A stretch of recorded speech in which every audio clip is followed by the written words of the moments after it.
Semoga apa yang kita pelajari pada malam hari ini bisa membawa manfaat ya, baik bagi kita sendiri maupun bagi sesama. Berdoa dipersilahkan.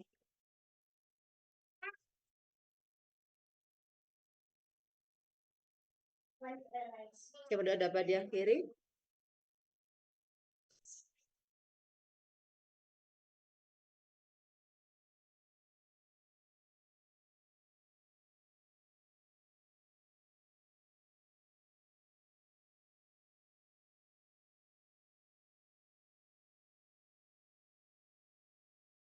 Recording in progress.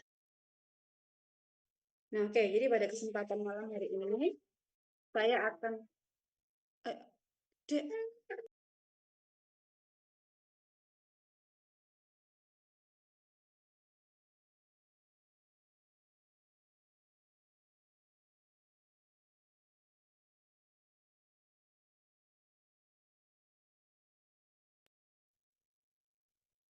minta izin.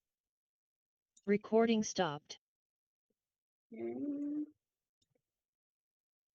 Recording in progress. Oke. Jadi pada kesempatan malam hari ini saya akan berbicara ya mengenai otitis media. Nah, untuk yang saya bicarakan di sini, baik yang untuk yang otitis media akut ataupun otitis media kronis ya. Memang untuk batasannya memang terkait dengan jangka waktu berlangsungnya kondisi otitis media. Begitu.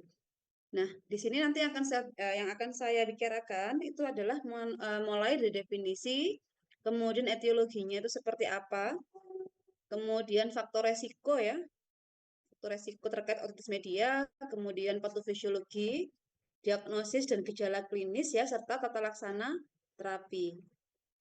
Ini. Nah, yang pertama kita akan membicarakan dulu mengenai definisinya. Jadi, kondisi otitis media akut ini adalah suatu kondisi di mana terjadi inflamasi di telinga bagian tengah. Nah, kan perhatikan gambar di bawahnya ya. Nah, pada kondisi yang normal ya, telinga bagian tengah ini itu dia kondisi mukosanya adalah dia berwarna pink ya. Kemudian kalian lihat di sini ya untuk membran timpaninya ya, dia kondisi membrannya itu juga dia baik-baik saja. Nih. Tapi kalau misalnya ada kondisi inflamasi di daerah itu, maka kalian perhatikan di bagian yang sebelah kanan. Nah, ini. Kalian perhatikan di sini bahwa kondisi permukaan mukosanya itu warnanya merah ya. Nah, warna merah ini menandakan adanya peradangan di situ. Kemudian kalau kalian perhatikan membran timpaninya, nah ini dia ada bulking atau ada menonjol ini. Nah, dan kemungkinan bayangan berwarna kuning yang ada di belakangnya itu adalah cairan ya, yang menjadi hasil dari proses inflamasinya tersebut. Ini. Nah, ini adalah bagaimana bagaimana kita mendeskripsikan kondisi otitis media. Nah, jadi untuk yang kondisi otitis media akut ya itu yang ter yang ter apa ya, yang masuk ke dalam kriteria otitis media akut ini diantaranya yang pertama adalah akut supuratif otitis media, kemudian ada akut purulen otitis media dan ada bakterial otitis media. Nah, jadi kondisi ini itu adalah kondisi akut. Nih. Kemudian ada juga kondisi yang kedua yaitu otitis media dengan efusi. Nah, kalau ada efusi berarti sudah ada seros otitis media di sini. Kemudian ada mukoid otitis, mukoid otitis media, mukoid otitis media. Kemudian ada yang non supuratif otitis media ya. Kemudian ada blue ear, ada asymptomatic middle ear effusi, kemudian ada sekretari otitis media, dan juga ada non bakterial otitis media ataupun yang kronik otitis media dengan efusi. Jadi ada kondisi efusi. Gitu. Kemudian kalau kita masuk ke arah yang kondisi kronis, nah kalau ada kondisi kronis ini berarti dia sampai ada perforasi. Nah, sudah kadang ada apa ya? Kayak semacam ada robekan atau pecah kondisi gendang telinga atau membran timpani yang ada di bagian telinga bagian dalam. Nah, kemudian yang kronis ini yang kedua ada otitis media dengan otorea. Nah, jadi kalau ada pasien ya dengan otitis media, kemudian dari telinganya itu keluar cairan, nah itu namanya namanya urea. Nah, jadi pada pasien yang seperti ini berarti dia masuk kategori yang kronis ini.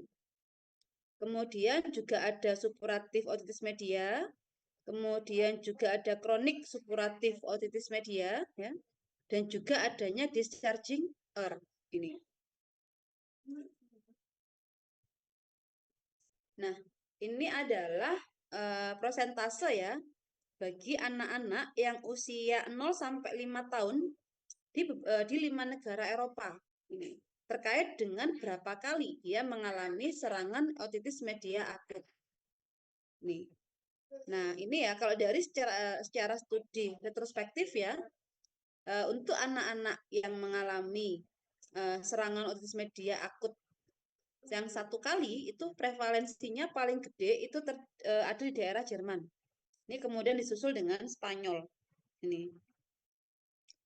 Kemudian kalau yang mengalami 2 episode otitis media akut ya, yang tertinggi ada di Spanyol sama di Swedia. Kemudian yang mengalami otitis media akut sampai 3 kali episode ya, jadi 3 kali serangan otitis media akut ya. Ini tertinggi ada di daerah Spanyol ya, disusul dengan Swedia, kemudian Jerman ya. Sedangkan yang lebih dari 4 kali kondisi otitis media akutnya itu ada di daerah Spanyol, yang kemudian disusul dengan Jerman. Itu dari studi yang retrospektif.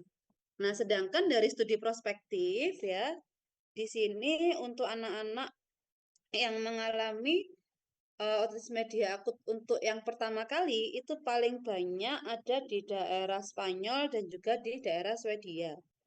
Nih. Kemudian yang kedua, serangan kedua ya, itu ada di daerah Spanyol ya, tertinggi. Kemudian yang ketiga juga sama ya, Spanyol paling tinggi juga. Sedangkan yang lebih besar sama dengan 4 kali episode otitis media akut itu ada di Spanyol, ada di UK ya, ada di UK dan ada di Spanyol. Ini.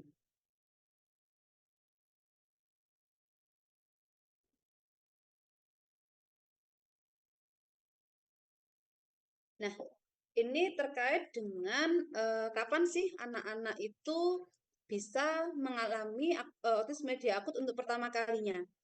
Nah, ternyata paling tinggi itu otitis media akut ini terjadi pada anak-anak ya yang usianya 6,1 bulan ya sampai 12 bulan. Ini yang tertinggi ini. Kemudian yang kedua itu disusul dengan mereka yang berusia 12,1 bulan sampai 18 bulan. Dan umumnya seiring dengan pertambahan usia, maka mereka akan jarang sekali terkena otitis media akut. Ini.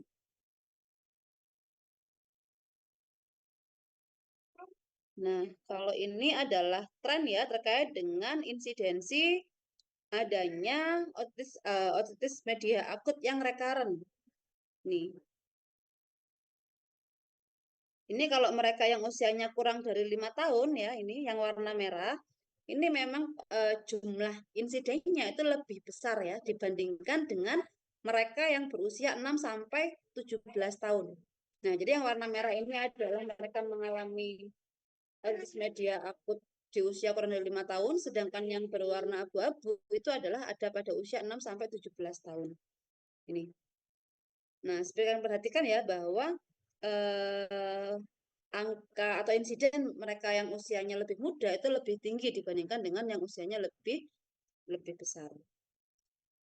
Nah, kemudian kalau yang bawahnya itu adalah terkait dengan gambaran ya, insidensi dilakukannya tindakan timpanostomi, tube insertion. Nah, di mana kalau yang pada anak-anak ya, ternyata dia juga tertinggi ya untuk tindakan timpanostomi tube insertion ini. Tapi jumlahnya juga terus menurun ya. Nah, jumlahnya yang terus menurun ini bisa jadi kondisi pasien itu sudah terkontrol dengan penggunaan obat. Jadi kalau tanpa apa ketika penggunaan obatnya itu sudah berhasil, maka tidak perlu dilakukan tindakan pembedahan. Begitu. Nah, ini terkait dengan kondisi di Indonesia ya. Nah, ada penelitian di Indonesia itu pada 6 wilayah ya, di daerah Bandung, Semarang, Balikpapan, Makassar, Palembang, dan di daerah Denpasar. Nah, penelitiannya itu menunjukkan bahwa kondisi otitis media ini signifikan terjadi pada anak usia sekolah. Ini dengan prevalensi kejadian otitis media akut itu adalah 5 anak ya dari 1.000 anak. Kemudian yang otitis media efusi atau OME 4 dari 1.000 anak ini harusnya ya.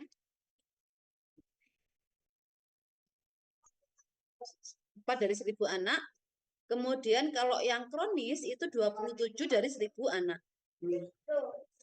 Nah, sedangkan anak-anak yang ada di daerah pedesaan ya, itu prevalensi otitis media kronisnya ini dia lebih tinggi dibandingkan dengan anak-anak yang ada di daerah perkotaan ini.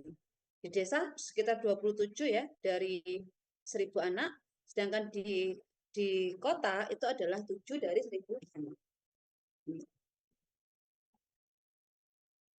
Kemudian ini prevalensi dari otitis media kronis di Indonesia itu adalah di daerah Bali dan di daerah Bandung.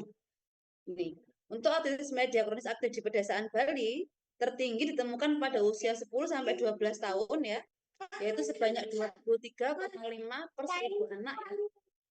Sedangkan untuk yang otitis media kronis inaktif tertinggi itu ada pada anak usia 6 sampai 9 tahun, yaitu sebanyak 62,9 per 1.000 anak. Nih. Kemudian untuk yang prevalensi timpanosklerosis di pedesaan Bali pada anak usia 13 sampai 15 tahun itu didapatkan angka 26 dari 1.000 anak.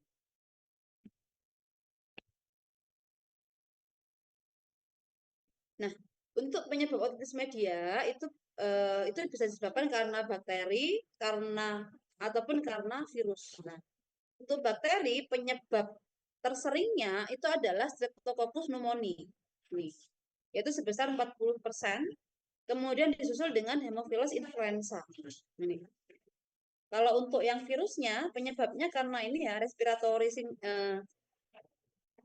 syncytial virus ya atau RSV ya. Kemudian disusul dengan influenza virus atau adenovirus. Nah, ini adalah terkait dengan faktor resiko. Nah, faktor resiko yang bisa menyebabkan tadi yang pertama adalah terkait dengan usia. Nah, kalau pada usia ini umumnya pada anak-anak itu dia memang lebih rentan terserang daripada orang yang lebih dewasa. Nih. Kemudian kalau dari asupan ASI ya, ini biasanya untuk anak-anak yang dia mengkonsumsi ASI itu prevalensi kejadian otitis juga lebih kecil daripada mereka yang minum susu botol. Ini. Kemudian terkait dengan status imunologi atau status ini ya, status vaksinasinya. Jadi biasanya mereka yang vaksinasinya itu lebih lengkap ya, maka peluang dia untuk terkena otitis juga lebih menurun. Ini. Kemudian ini juga ya. Nah, adanya disfungsi tuba eustachius ataupun adanya tuba eustachius yang imatur ya, ini juga bisa menyebabkan tingginya prevalensi terjadinya otitis media. Nih. Kemudian ada lagi ya, nah ini adanya infeksi bakteri atau virus di saluran pernafasan atas ya, ini juga bisa menginduksi terjadinya otitis media. Nih. Kemudian kondisi faktor resiko lainnya adalah adanya abnormalitas dari craniofacialis kongenital. Nah, jadi ketika memang ada ketidaknormalan ya dari kondisi tengkorak anak atau bayi ya, ketika dia dilahirkan itu juga menjadi salah satu faktor penyebab faktor risiko penyebab terjadinya otitis media. Begitu juga dengan status sosioekonomi dan juga lingkungan. Kak,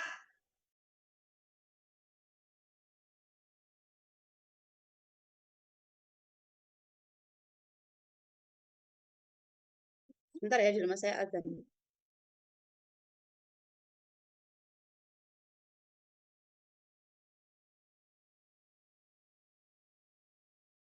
Recording stopped.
Oke. Kalau terkait dengan status sosial ekonomi, nah ini biasanya juga berhubungan dengan eh, tingkat pendidikan ataupun kondisi ekonomi yang ada, apa yang kondisi ekonomi orang tua ini. Begitu juga dengan lingkungan. Jadi biasanya kalau mereka yang sosial ekonominya lebih bagus ya, serta lingkungan yang lebih tertata, itu biasanya proses kayak semacam imunisasi ya, ataupun edukasi-edukasi itu juga bisa berjalan lebih bagus dibandingkan dengan mereka yang tinggal di lingkungan yang lebih buruk. Atau kita bisa menyebut kumuh, seperti itu.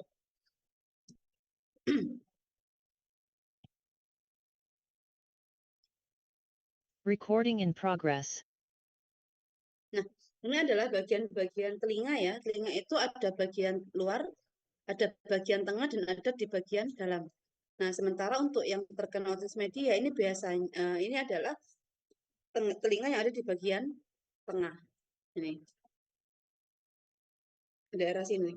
Jadi yang meliputi daerah membran timpani ya atau eardrum dan juga tulang-tulang pendengaran. Ini. Kemudian ini adalah mastoid proses ya. Jadi pada kondisi otitis ya, itu biasanya ada inflamasi juga sampai ke daerah mastoid ini. Kemudian kalau ini adalah eustasian tube ini, atau tube eustachius ini. Ini adalah suatu tube yang menghubungkan antara telinga tengah dengan di daerah faring.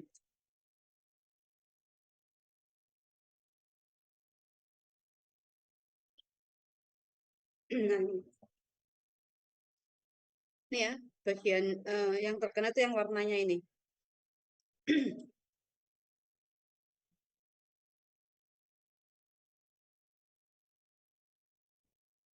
Nah, otitis media pada pasien dengan otitis media akut ya, ini biasanya kalau dilihat dari patofisnya itu akan ada abnormalitas pada fungsi dari tuba eustachius. Nah, di mana tuba ini itu merupakan saluran yang tadi. Jadi dia menghubungkan rongga telinga bagian tengah dengan daerah nasofaring. Nah, pada kondisi normal ya, tuba ini biasanya dalam keadaan tertutup. Ini. Dan baru terbuka apabila udara memang diperlukan masuk ke telinga tengah. Ini misalnya pada saat proses kita mengunyah, ataupun pada saat menelan, ataupun pada saat kita menguap. Fungsinya apa? Untuk menyeimbangkan tekanan antara di daerah telinga tengah dengan di daerah luar. Ini. Nah, ini fungsi lainnya dari tuba eustachius adalah untuk ventilasi tadi ya, yang mengatur keseimbangan, untuk proteksi, dan juga untuk drainase sekret. Nih. Nah, untuk autism media akut yang terjadi pada anak-anak, ini biasanya sebagian besar itu awalnya dia ada kondisi ISPA dulu. Jadi ada infeksi di saluran pernafasan atas atau mungkin dia mengalami alergi. Nah, ketika dia ada ISPA atau ada alergi, maka akan terjadi kongesti ya atau bendungan ya atau adanya edema pada mukosa saluran pernafasan atas, yaitu di daerah nasofaring dan di daerah tuba eustachius. Akibatnya apa? Tubal eustachius ini dia menjadi lebih sempit, sehingga terjadi sumbatan tekanan negatif pada telinga tengah. Nah, adanya obstruksi atau sumbatan di tuba eustachius ini akan mengaktifasi proses inflamasi dan juga efusi cairan ke dalam telinga tengah. Akibatnya apa? Drainase telinga tengah akan terganggu dan bisa terjadi infeksi. Dan juga ada akumulasi sekret di telinga tengah. Nah, ketika ini terus terakumulasi cairan tadi ya, sekret-sekretnya tadi, maka akan terjadi obstruksi dari tuba eustachius yang terjadi secara intraluminal ataupun ekstraluminal. Nah, ini adalah kondisi telinga yang normal ini. Nih, jadi nggak ada air di sini. Tetapi kalau pada pasien dengan autism media, maka di daerah telinga bagian tengah ini itu ada sekret-sekret. Nih, kalian perhatikan. Ini yang warna kuning ini adalah sekretnya ya. Dan kalian perhatikan juga tuba eustachiusnya ini. Nah, dia tertutup kan? Ini obstruksi namanya. Sedangkan yang pada kondisi normal dia saluran tubanya ini terbuka. Nah, ini bedanya juga ya. Ini pada anak-anak ya, tubuhnya seperti ini ya. Kemudian pada dewasa, dia juga lebih lebar.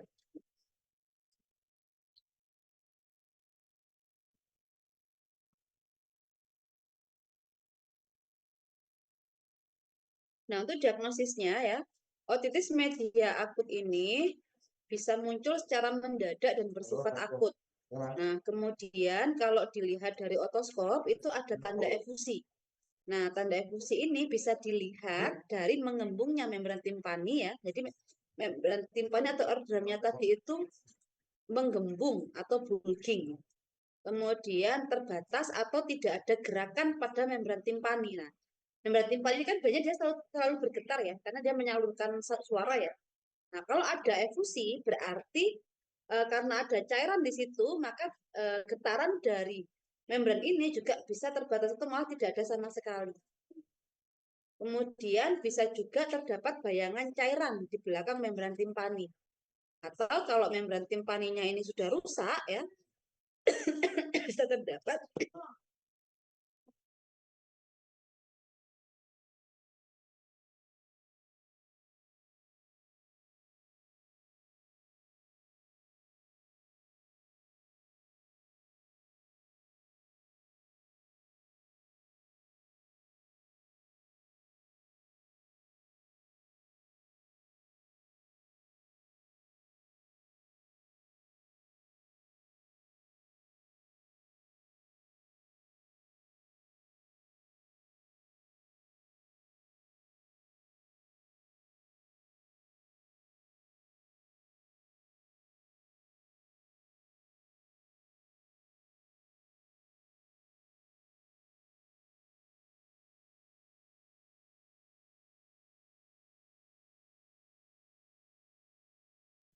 mohon maaf ya dek ya. Saya lanjutkan lagi ya. Nah, tadi itu kalau misalnya sudah ada robekan di daerah membran timpani, maka bisa jadi pada pasien itu ada cairan yang keluar dari telinga yang mengalami peradangan tadi. Kemudian diagnosis ini juga bisa ditegakkan ya ketika terdapat tanda atau gejala peradangan telinga tengah. Misalnya ada eritema ya pada membran timpani, ada kemerahan tadi. Kemudian ada otalgia atau nyeri telinga ya, di mana nyeri telinga ini bisa mengganggu aktivitas tidur ataupun aktivitas normal. Gejala lainnya adalah ada ini ya, dirasakan ada rasa nyeri di dalam telinga. Kemudian pada beberapa pasien ya itu juga ada peningkatan suhu tubuh ya. Misalnya kalau pada anak-anak dan anak kecil itu peningkatan suhunya ini bisa mencapai 39,5 derajat Celcius. Nah, ini terutama pada stadium supurasi ya. Kemudian anak kecil tadi itu dia bisa jadi menjadi gelisah dan sukar tidur. Kemudian kadang-kadang ya pada beberapa pasien itu ada yang tiba-tiba menjerit saat waktu tidur ya.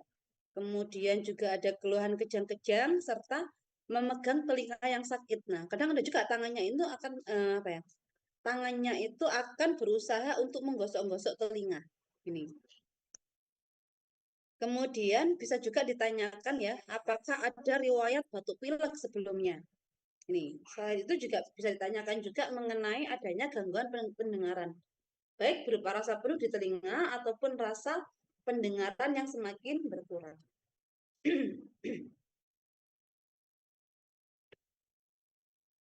Nah, untuk perjalanan penyakitnya, otitis media akut ini terbagi menjadi 5 stadium. Nah, di mana stadium-stadiumnya ini dilihat dari perubahan mukosa di telinga tengah. Nah, untuk stadiumnya yang pertama ada oklusi tuba eustachius. Kemudian ada stadium presupurasi, ada stadium supurasi, ada stadium perforasi, dan terakhir stadium resolusi.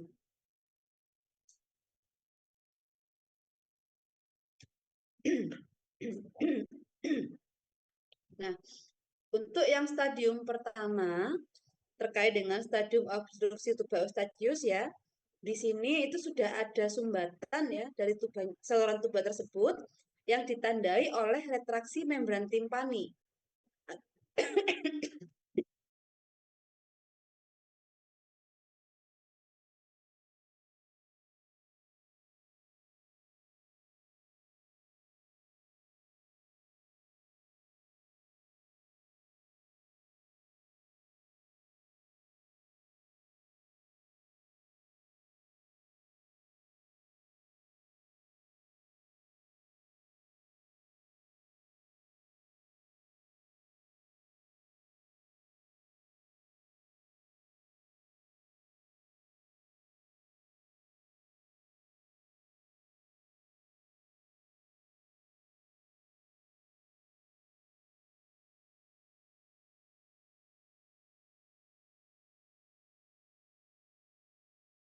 Nah, jadi pada stadium obstruksi ini ya, itu tandanya adalah ada retraksi dari membran timpani akibat terjadinya tekanan intratimpani negatif di dalam telinga tengah dan adanya edema. Kemudian untuk warna membran timpaninya ini sudah mulai berubah. Jadi warnanya menjadi keruh pucat. Ini. Kemudian pada stadium ini itu belum ada peningkatan suhu tubuh. Nah, kemudian yang kedua itu ada stadium yang namanya stadium presupurasi. Nah, pada stadium presupurasi yang terjadi adalah mulai terjadi pelebaran pembuluh darah di membran timpani yang ditandai oleh membran timpani yang mengalami hiperemis. Atau jadi warnanya itu menjadi kemerahan. Kalau kemerahan berarti dia mulai ada pelebaran pembuluh darah. Kemudian bisa jadi pada stadium ini sudah ada edema mukosa dan adanya sekret eksudat serosa yang masih belum bisa yang sulit untuk dilihat.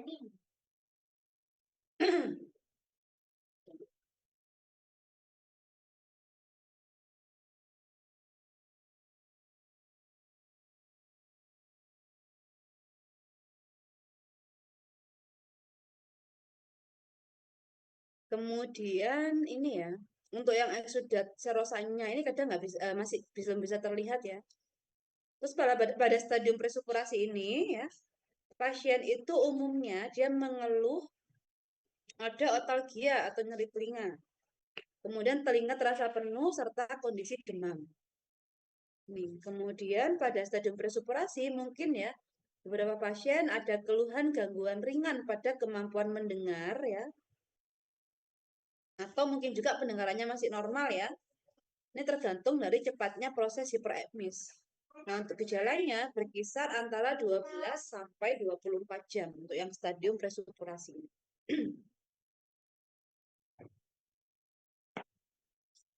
Nah, stadium presupurasi akan dilanjutkan ke stadium supurasi.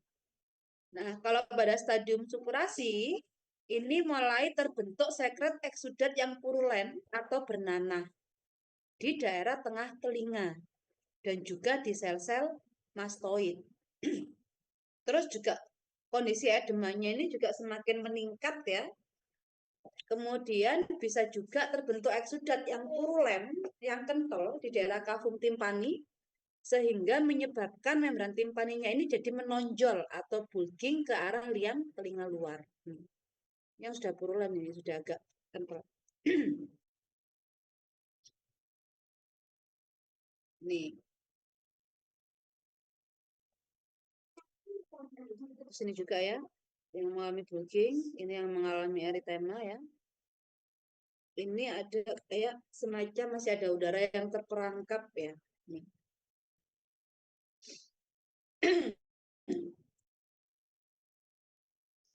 Nah, kemudian lanjut ke stadium selanjutnya adalah stadium perforasi ya. Di mana pada stadium perforasi ini pasien tampak sangat kesakitan sekali.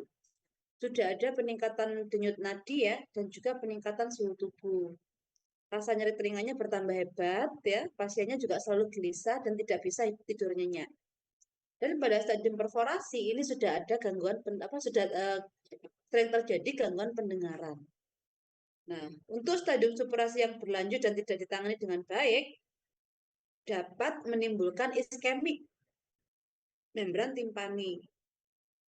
Kemudian juga bisa jadi ada penumpukan nanah yang terus berlangsung di kafum timpani dan ada tromboflebitis vena-vena yang kecil. Darah nekrosisnya terasa lebih lembek dan berwarna kekuningan atau tampaknya itu nanti dia seperti yellow spot. Dia warnanya kuning. Nah, untuk yang kondisi stadium perforasi ini bisa ditangani dengan melakukan miringotomi. Jadi kayak semacam dibedah gitu. Dibuatkan lubang supaya cairannya itu bisa keluar. Nah, ini. Untuk yang mereka itu ruptur sendiri ya. Jadi untuk stadium perforasi ini bisa ditandai dengan rupturnya membran timpani. Nah, taunya dari mana? Ada sikat berupa nanah yang jumlahnya banyak, itu nanti akan mengalir dari telinga tengah ke telinga luar. Nah, kadang pengeluaran cairan sekret ini ya, atau sekret atau cairan ini bisa bersifat pulsasi atau berdenyut. Jadi kayak ada denyutannya. Nah, umumnya setelah nanak keluar, anak berubah menjadi lebih tenang, ada penurunan suhu tubuh, dan bisa tidur nyenyak. Nah, kalau dalam membran timpani ini tetap perforasi dan pengeluaran sekretnya itu masih tetap berlangsung lebih dari 3 minggu ya, maka diagnosisnya dari akut tadi menjadi otitis media supuratif subakut. Tapi kalau kondisi perforasi dan pengeluaran sekretnya itu berlangsung lebih dari 1,5 sampai 2 bulan atau mungkin lebih ya, itu namanya otitis media supuratif kronik. Nah, jadi kalau memang masih di rentang 3 minggu ya, itu namanya otitis media supuratif subakut. Tapi kalau lebih dari setengah bulan ya, lebih dari sama dengan setengah bulan, itu namanya otitis media supuratif kronik.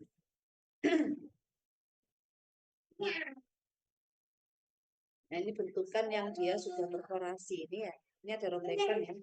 Kalau ini kemungkinannya ya, sepertinya sudah dirobek ya dengan tindakan ya. Dikatakan dia lebih lebih apa ya? Lebih rapi ya. Ini ruptur ini.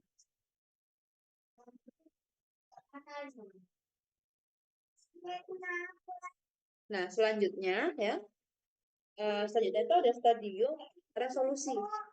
Nah, untuk stadium resolusi ini diawali dengan berkurangnya dan berhentinya urea.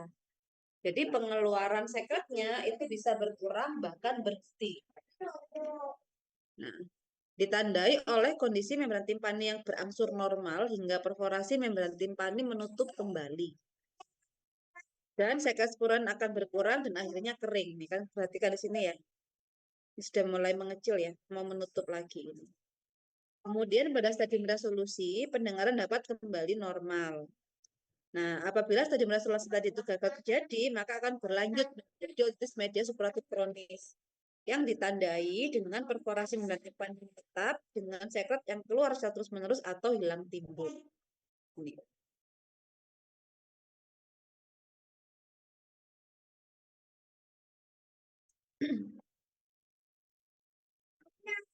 Nah, untuk tujuan terapi otitis media ini yang ada beberapa tujuan ya. Yang pertama terkait dengan perbaikan fungsi tuba eustachius. Kemudian perbaikan dari sistem imun baik yang lokal ataupun sistemik. Tujuan selanjutnya mengobati gejala. Tujuan keempat menghindari perforasi membran timpani. Yang kelima menghindari komplikasi.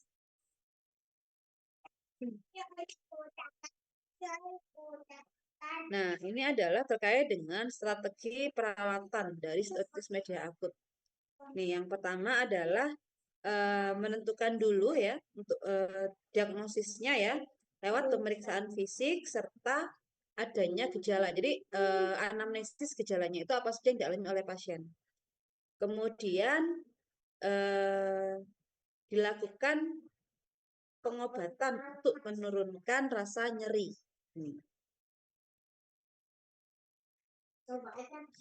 Nah, untuk anak-anak yang usia 6 bulan atau lebih dari 6 bulan dengan urea, dengan pengeluaran sekret dari telinga, atau dengan gejala berat ya, gejala berat ini mungkin ini ya,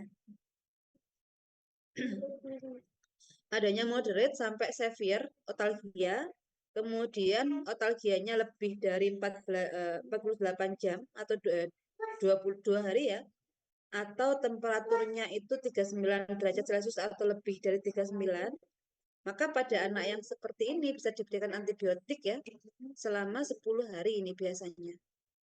Nih, jadi nanti kalau kalian menerima resep pasien dengan otitis, perhatikan antibiotiknya itu diberikan berapa lama. Gitu.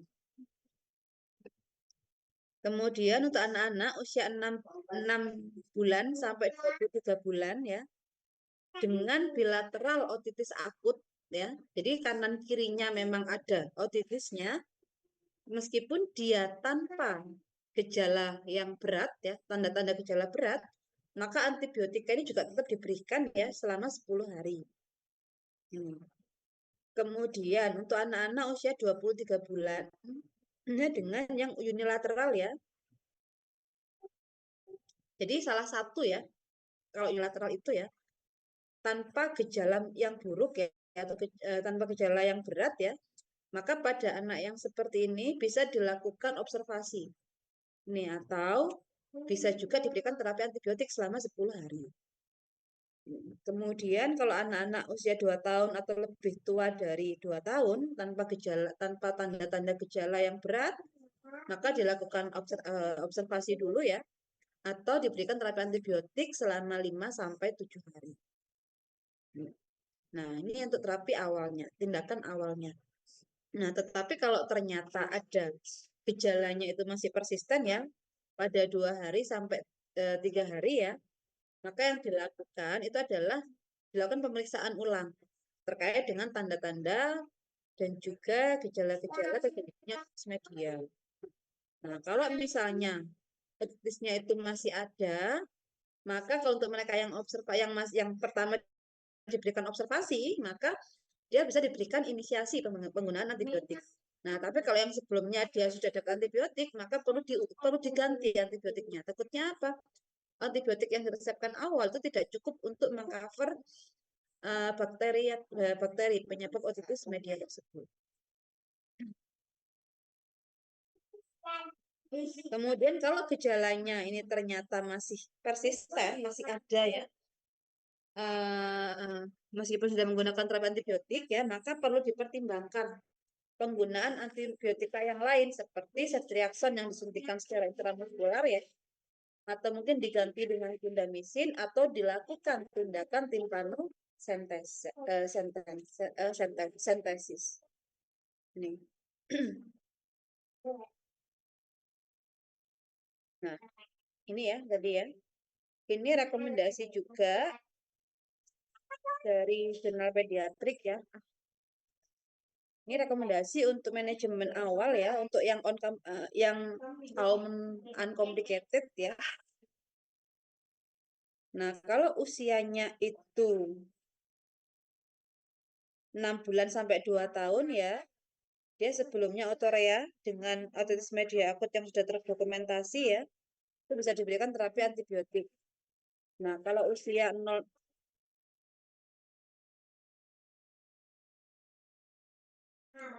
kemudian usia 6 sampai 2 bulan, dia mengalami AOM ya, unilateral ataupun bilateral ya, dengan gejala berat ya, terapinya juga antibiotik. Yang bilateral meskipun tanpa otorea, terapi antibiotik ya. Yang unilateral atau yang salah satu tanpa otorea bisa dilakukan terapi antibiotik atau dilakukan observasi.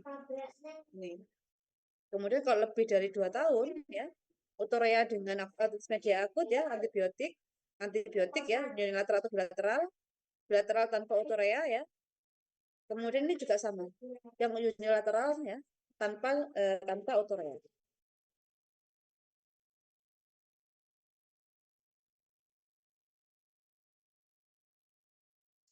Nah, ini adalah antibiotik yang bisa digunakan pada pasien dengan otitis media akut.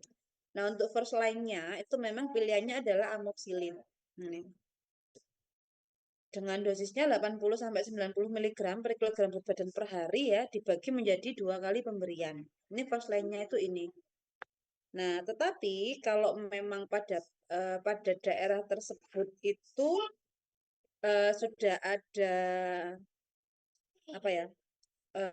Kebal ya terkait dengan resistensi terhadap amoxicillin ya, atau mungkin pada pasien ini sudah mendapatkan amoxicillin di 30 hari terakhir ya, kemudian dia juga punya ini ya, konjungtivitis yang purulen ya, atau ternyata ada riwayat infeksi yang berulang yang tidak merespon amoxicillin, maka pilihannya tidak menggunakan amoxicillin lagi, tetapi menggunakan amoxicillin clavulanat. Sedangkan untuk yang second line-nya ya, selain amoxicillin ya, atau mungkin mereka yang ada alergi penisilin tapi yang tidak berat ya, maka pilihannya bisa menggunakan ini cefalosporin ya. Ada cefdinir, cefuroxim ataupun cefuroxim. Ini. Kemudian untuk second line-nya ya itu bisa menggunakan ceftriaxone secara intramuskular.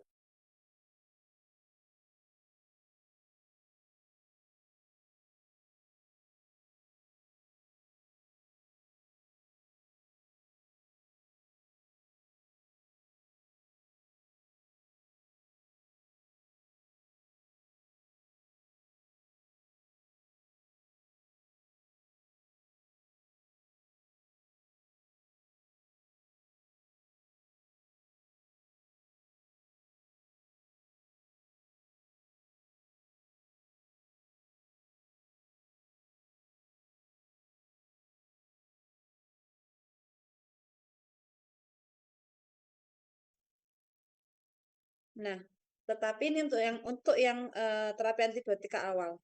Tapi kalau sudah ada kegagalan ya setelah 2 sampai 3 hari ya, maka first line-nya itu adalah amoxicillin clavulanat. Tetapi kalau misalnya dia ada alergi ya, tapi yang nggak berat ya terhadap penisilin, maka pilihannya bisa menggunakan ceftriaxone.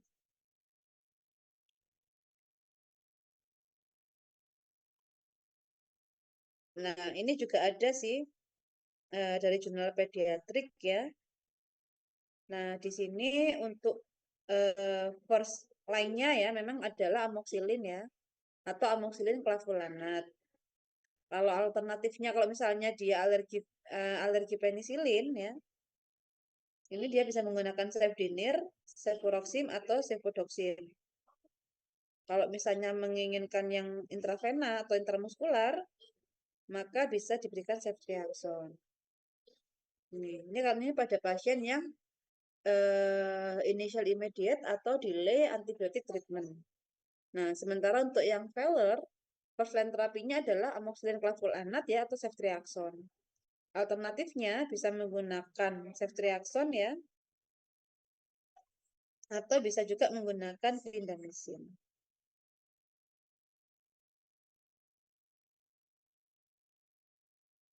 Kemudian bisa juga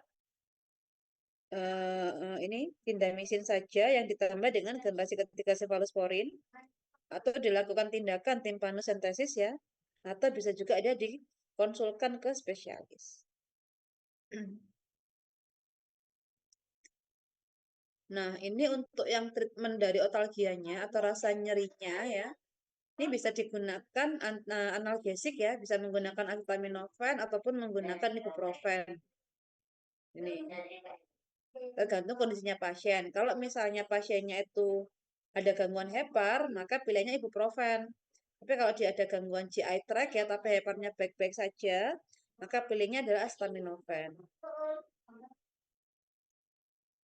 Kemudian bisa juga dilakukan home remedies. Tapi untuk yang home remedies ini masih belum ada studi kontrol ya terkait dengan efektivitasnya. Bisa juga dilakukan yang home remedies ini diantaranya ada distraksi, ada aplikasi eksternal ya dari kompres hangat ataupun kompres dingin, atau bisa juga ini meneteskan minyak ya ke daerah eksternal auditory kanal di daerah saluran telinga eksternal itu. Kemudian bisa juga diberikan topical agent yang isinya ini adalah eh, anestesi lokal ini ada benzokain, prokain atau lidokain. Ini bisa diberikan pada anak-anak yang usianya lebih dari 5 tahun. Kemudian ada juga naturopathic agent ya. Ini sudah pernah dibandingkan ya dengan penggunaan ametokain venazone drop ya pada pasien yang dia usianya lebih dari 6 tahun. Ini. Yang homeopathic agent ternyata masih belum ada studi kontrol. Kemudian ini terkait dengan penggunaan analgesik narkotik dengan kodein atau analognya. Ini efektif ya untuk moderate atau severe pain.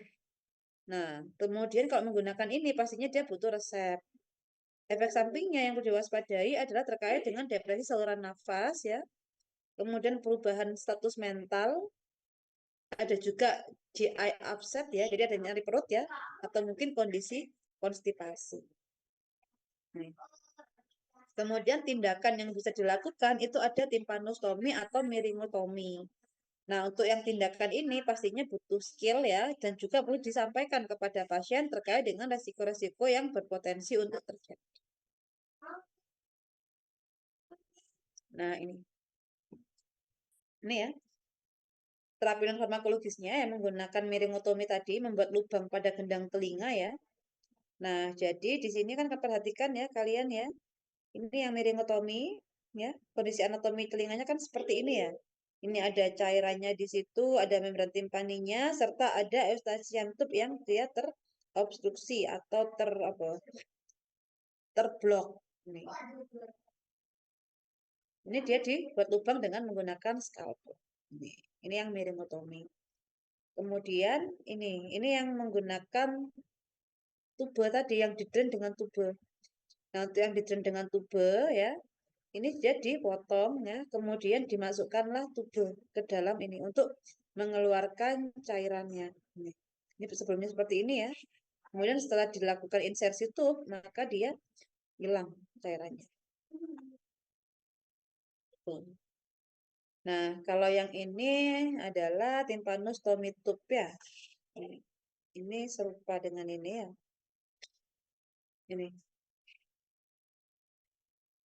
Ini bentuknya seperti ini. Jadi ada insisi, kemudian dimasukkan ya. Ini di drain ya, dimasukkan ini, kemudian ini. Nah, untuk monefnya ya, yang pertama adalah yang monefnya adalah terkait dengan efektivitas terapi. Nah, efektivitas terapi ini bisa dilihat dari keluhan klinis pasien itu berkurang. Kalau sebelumnya nyeri, dia nyerinya hilang atau nyerinya berkurang. Kalau sebelumnya demam juga sama, rewelnya juga berkurang ya pada anak-anak ya. Kemudian ini juga ada penurunan tanda-tanda dan infeksinya. Nih, misalnya BBC-nya juga menjadi normal. Kemudian bisa juga sih dilihat dari kadar serum procalcitonin itu juga boleh.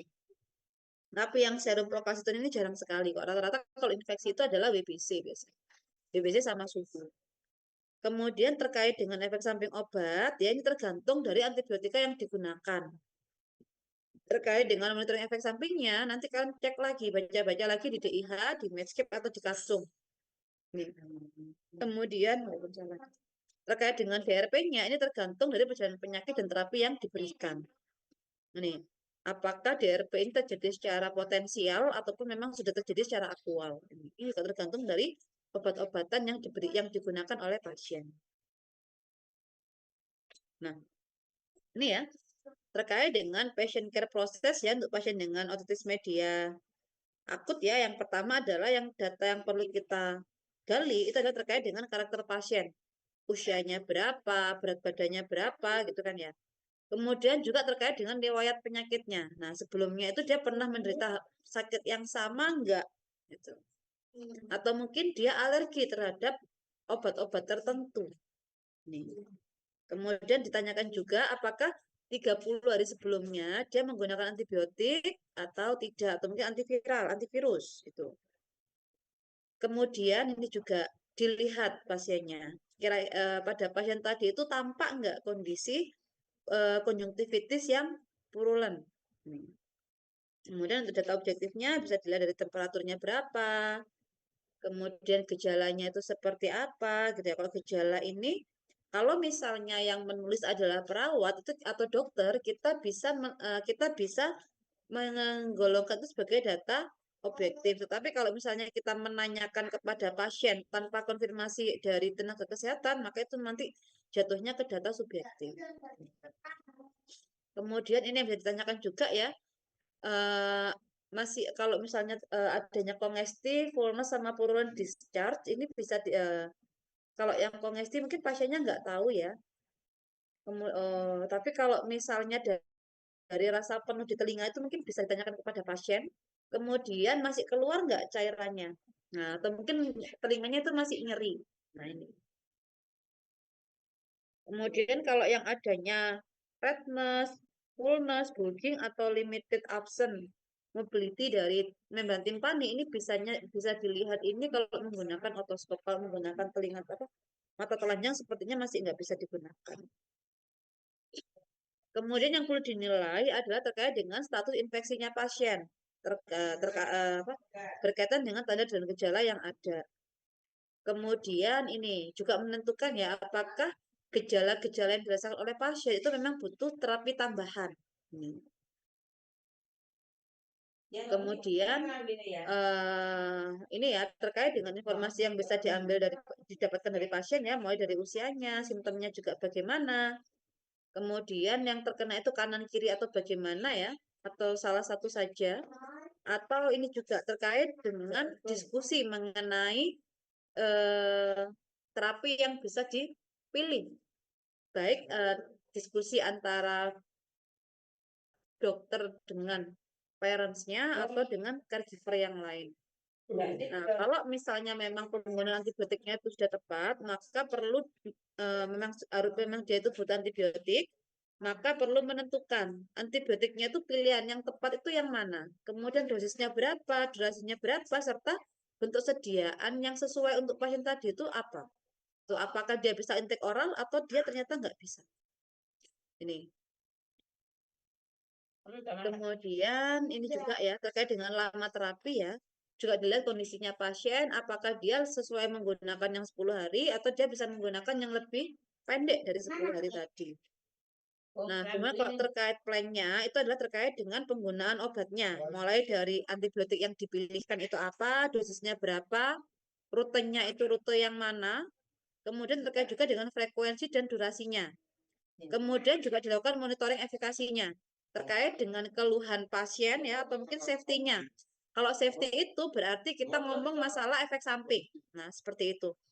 Kemudian juga jangan lupa ya dilakukan edukasi kepada pasien atau orang yang merawatnya ya terkait dengan tujuan pengobatannya. Nah, jadi kalau karena ini kadang ada butuhnya itu ada analgesik, ada antibiotik, maka analgesik itu edukasi bahwa analgesik ini dia diberikan sebelum atau sudah bisa diminum sebelum atau sesudah makan, atau dia itu harus sesudah makan. Nah, kalau obat simptomatik berarti ketika gejalanya sudah hilang, berarti dia boleh dong obat itu dihentikan. Nah, ini berbeda dengan edukasi ketika kita memberikan antibiotik. Kalau antibiotik jamnya itu juga harus pas, kemudian untuk satu resep untuk treatmentnya itu juga harus dihabiskan. Itu. Kemudian yang terkait dengan follow up-nya ya, monitoring evaluasinya terkait dengan gejala-gejala yang dialami oleh pasien, terkait juga efek samping ataupun juga bisa kita ngecek kepatuhan pasien. Nih, karena apa? Karena terkait dengan kepatuhan ini juga menjadi hal yang penting ya untuk mencegah terjadinya resistensi dan juga menjamin bahwa pasien itu memang sudah menggunakan obatnya dengan benar. Kemudian bisa juga direkomendasikan penggunaan vaksin. Itu. Saya rasa ini yang bisa saya sampaikan ya, Dek ya. Apakah ada pertanyaan terkait dengan topik kita hari ini? Silakan jika ada pertanyaan. Recording stopped. Silakan Zidni Oriza. Baik Ibu, terima kasih atas kesempatannya. Izin bertanya terkait terapi farmakologis yang tadi. Tadi kan disebutkan kalau first line terapinya kan amoxicillin itu, dan jika resisten bisa berganti ke amoxicillin clavulanat. Nah, semisal di apotek tersebut itu tidak ada 2 antibiotik, itu apakah boleh mengganti dengan segolongannya yang penisilin, Bu? Dan juga berlaku untuk misal si kedua terapi tersebut itu kan nggak bisa otomatis kan ganti ke cefalosporin generasi ketiga seperti ceftriaxone. Di sana kan tertulisnya kan ceftriaxone itu apakah boleh mengganti cefalosporin generasi ketiga seperti itu? Terima kasih.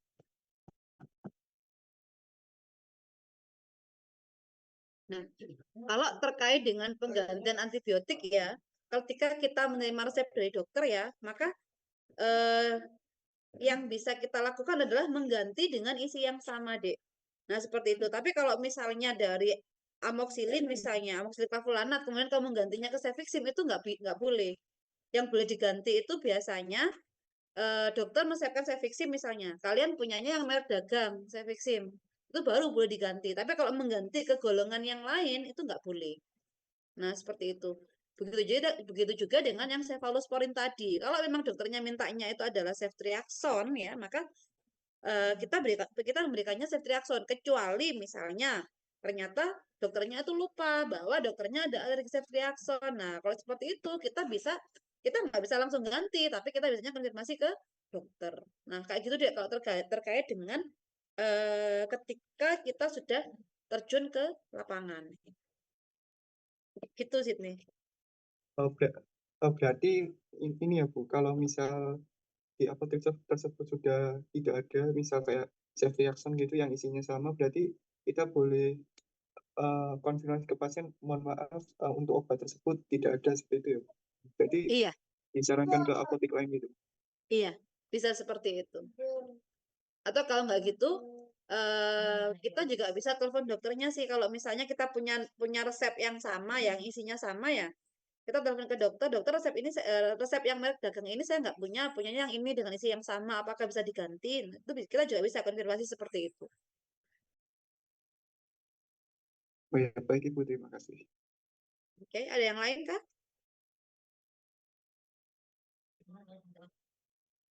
Nggak ada? Oke, kalau nggak ada saya akhiri ya deh ya kuliah kita pada malam hari ini. Kurang lebihnya saya mohon maaf ya. Saya akhiri wabillahi taufiq wal hidayah. Wassalamualaikum warahmatullahi wabarakatuh.